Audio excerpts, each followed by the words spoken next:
Balik lagi ke soal emosi ya. Banyak sekali hal-hal yang harus dihadapi oleh perempuan dalam masa hidupnya, mulai dari dia kecil, remaja, kemudian dewasa dia menjadi seorang ibu, atau kalau dia tidak menjadi seorang ibu, dia menjadi bagian dari anggota masyarakat itu, ternyata banyak dibutuhkan wanita yang berpikir, bertindak, dan berkeputusan menggunakan emosinya.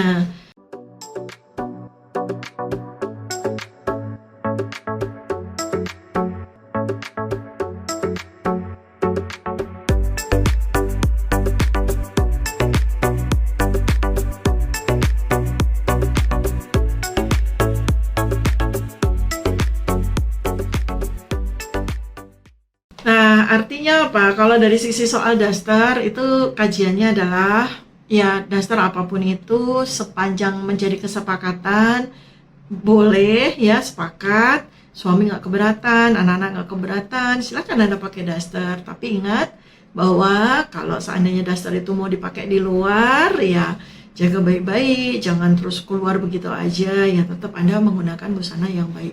Daster yang tangan panjang, kemudian atau ditutup dengan jaket yang tangan panjang. Pak, jangan lupa pakai kerudung. Dasternya juga jangan yang cuma semata kaki.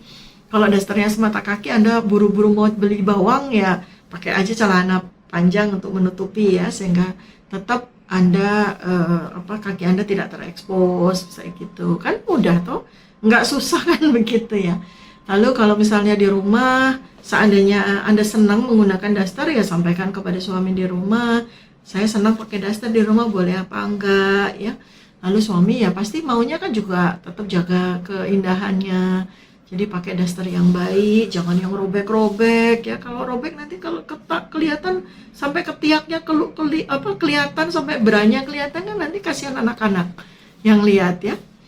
Atau udah daster tapi udah sobeknya udah sampai ke paha misalnya, kan tidak bagus juga untuk menjadi pendidikan yang baik bagi anak-anak ya. Seperti itu, sederhana kan, jadi nggak susah juga kan jadi perempuan hanya gara-gara daster gitu. Masa sampai berantem gara-gara daster ya. Toh juga banyak kok jenis-jenis baju rumah yang lain yang nggak daster gitu ya. Ada kok sekarang banyak tuh yang pair itu atas bawahnya sama dan cukup manis ya kalau dipakai di rumah sebagai pengganti daster dan indah gitu. Atau ada baju rumah yang lain yang non daster yang bisa dipakai juga ya. Karena intinya kan sebenarnya kita mencari keberkahan Allah ya kan, kita mencari nilai ibadah dalam setiap hal yang kita lakukan, daripada kita mati-matian mempertahankan daster sebagai baju rumah sementara ternyata suami nggak suka. Kenapa sih kita nggak beribadah aja ya? Coba tanyakan apa yang disukai sama suami, apa yang disukai sama anak-anak. Kalau lihat ibunya mereka di rumah itu, mereka tuh senang ibunya pakai apa sih gitu. Kan itu nilai ibadah dan Anda juga tidak kehilangan kenyamanan ya. Kalau ditanya, Dokter Tifa senang di rumahnya gimana tuh? Kalau saya nggak suka pakai daster masalahnya. Ibu saya, empiri saya ya, ibu saya senang menggunakan daster di rumah. Itu juga ada alasannya ya, karena ibu saya adalah seorang pekerja, beliau pegawai dan sangat sibuk ya, banyak waktu, lebih banyak di kantor, lebih banyak di luar rumah, dengan berbagai macam organisasi juga yang diikuti sama beliau. Maka mungkin ya beliau merasa merdeka gitu ya, nyaman ketika sampai rumah. Dan di rumah juga kan nggak banyak waktu, itu beliau menggunakan daster, nyaman, lepas dari baju dinas, dari baju kerja gitu ya. Dan misalnya hari libur juga beliau lebih senang menggunakan daster ya. Itu beliau senang ya. Kalau saya ternyata nggak terlalu senang pakai daster. Saya orang yang cenderung senang dengan baju yang beda ya. Kalau saya lebih senang dengan baju yang lain, bukan daster ya. Saya senang rapi gitu ya. Dan di luar maupun di dalam rumah itu saya tetap rapi gitu. Saya senang dengan itu, dan itu ya nggak ada masalah gitu kan. Tidak atas permintaan siapapun ya, saya senang aja. Saya senang menjaga kerapian saya gitu di rumah maupun di luar rumah. Rasanya kadang-kadang seperti nggak adil ya, kita sibuk dandan.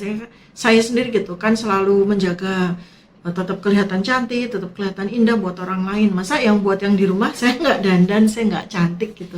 Rasanya saya ngerasa kurang adil aja. Itu value saya ya.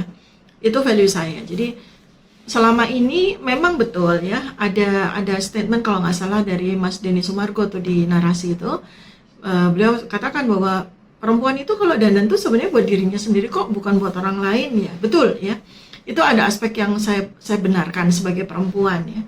Saya memang lebih senang menganggap diri saya kalau saya dandan, baik di dalam rumah maupun di luar rumah itu, memang saya senang berdandan gitu. Saya senang rapi, saya senang terlihat baik, saya senang terlihat bagus, saya senang terlihat pantas ya.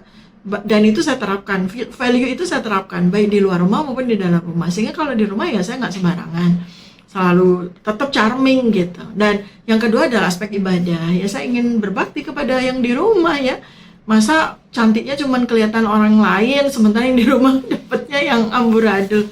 Rasanya saya tuh merasa kayak kurang adil. Saya merasa nggak adil gitu.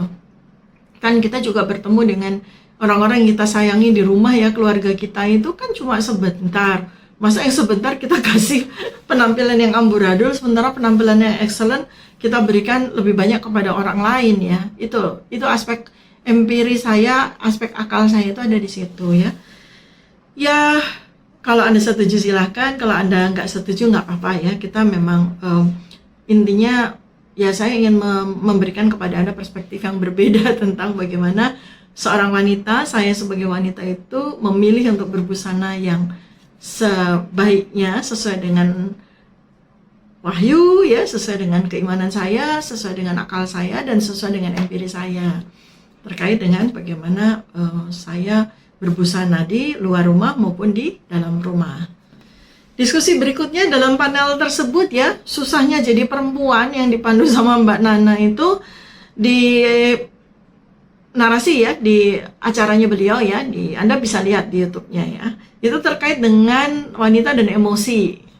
Selama ini katakanlah semacam pandangan general ya, pandangan umum masyarakat itu kan seakan-akan wanita itu berpikir dengan emosi, atau wanita bertindak itu dengan emosi, bukan dengan akal, bukan dengan rasio, bukan dengan logika. Apa benar seperti itu ya?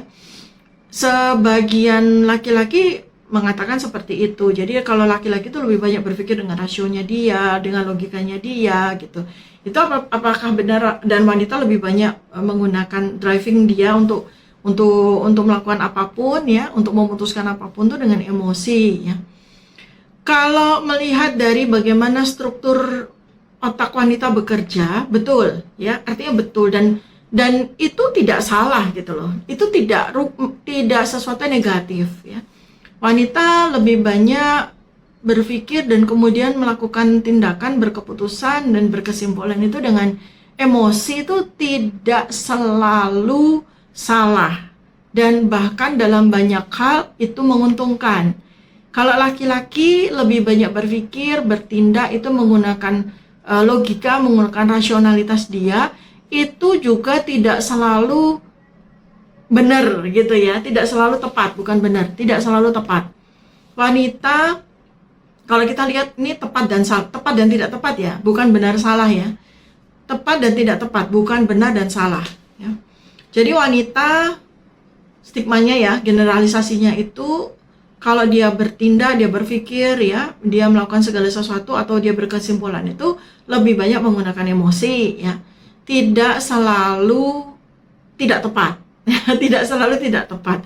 Bahkan dalam banyak hal keputusan berlandaskan emosi, tindakan berlandaskan emosi bagi seorang wanita itu menguntungkan ya, menguntungkan bagi dirinya maupun menguntungkan bagi banyak orang ya. Asas manfaat ya itu. Nah, kalau laki-laki stigma generalisasinya itu berpikir dengan rasio, berpikir dengan logika ya.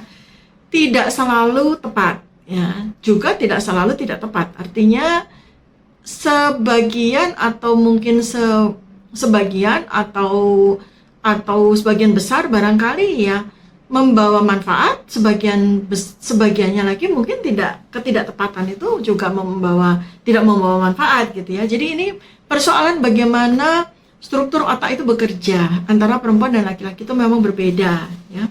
Tapi adalah bahwa wanita itu tidak menggunakan logika atau tidak menggunakan rasio, nah itu yang salah ya. Itu yang salah. Di bawah emosinya itu ada logika, ada rasio, Apalagi wanita kebanyakan itu dikaruniai kemampuan untuk berpikir secara multitasking. Kemampuan wanita beda dengan laki-laki yang tidak mampu ya, sebagian besar ya, kebanyakan laki-laki itu tidak mampu berpikir secara multitasking ya. Mereka itu fokus, laki-laki itu fokus.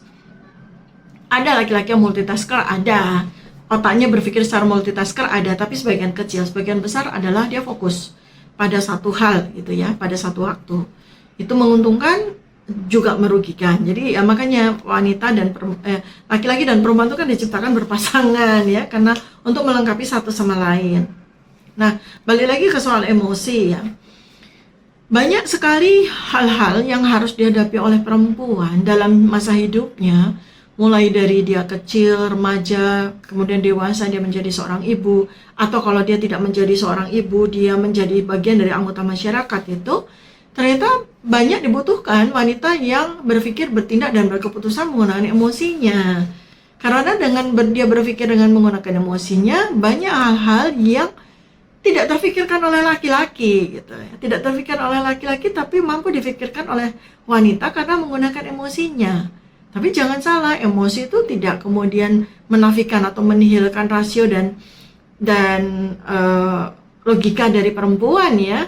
Nah, tinggalkan sekarang rasio dan logika dari perempuan itu sebaiknya memang diasah juga.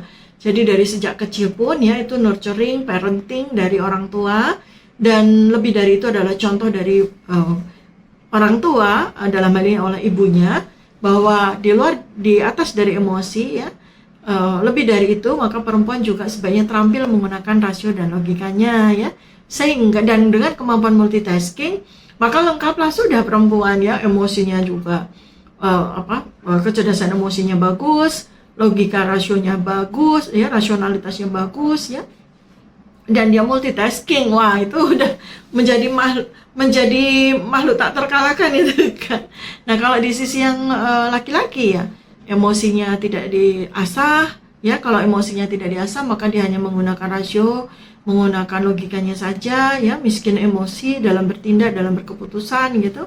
Yaitu nanti akan banyak keputusan-keputusan yang tidak komprehensif. Apalagi laki-laki sebagian besar tidak bisa menggunakan otaknya secara multitasking. Jadi kalau diadu ya kalah kan laki-laki. Wanita masih bisa punya rasio, punya logika yang bagus ya, asalkan diasah ya, asalkan dibuat menjadi satu keterampilan yang bagus. Itu luar biasa itu. Seorang wanita yang mampu menggunakan empat kelebihannya dia dibandingkan dengan laki-laki. Jadi tidak tepat ya pendapat bahwa perempuan itu selalu emosional.